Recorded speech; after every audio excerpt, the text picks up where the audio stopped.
Hindi, sa CCTV. Totoo pala talaga, no, na nakakabaliw pag makalat ang bahay. Siyempre, pagka nakikita mo makalat ang bahay, imbis na magpapahinga ka, kikilos ka talaga. At yan, para ka na mababaliw kasi sa sobrang dami mong lilinisin. Anong uunahin ko? Kung mag-aagyo ba ako? O maghuhugas ng pinggan? O magwalis? Yan. Sa dami ng araw na pinapasok ko sa trabaho, halos isang araw lang ang pahinga natin mga moms. At itong araw na to, ito yung inlalaan natin pag rest day natin, ang maglinis ng bahay ng iyong tahanan. Sabi nga nila na kung ang isang tahanan ay maaliwalas, talagang magkakaroon ka ng peace of mind at hindi ka talaga magiging baliw sa buong araw.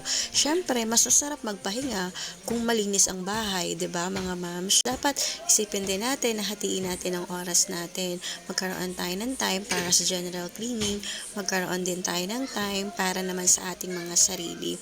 Siyempre, tayong mga working mom, halos araw-araw tayong pumapasok sa trabaho at kailangan din natin siyempre ng pahinga. Pagpasensyahan nyo ng mga moms, yung mga gilid-gilid ng aking bahay. Sa sobrang liit kasi ng bahay ko, hindi ko alam kung saan ko na ilalagay ang mga yan.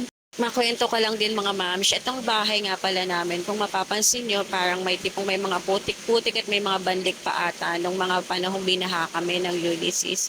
Kasi dito nga pala sa De La Costa mga moms, itong lugar na to is prone talaga siya sa baha, as in talaga, konting ulan lang, ayan, babahain na. Kaya dapat talaga pag ganito, dito ka nakatira, dapat handa ka mga moms, dapat ready kang iangat agad ang yung mga gamit. Kasi pag hindi, nako, kawawa yung mga gamit. Kaya pag ganito mga moms, ang hirap-hirap talagang bumili ng mga magagandang gamit.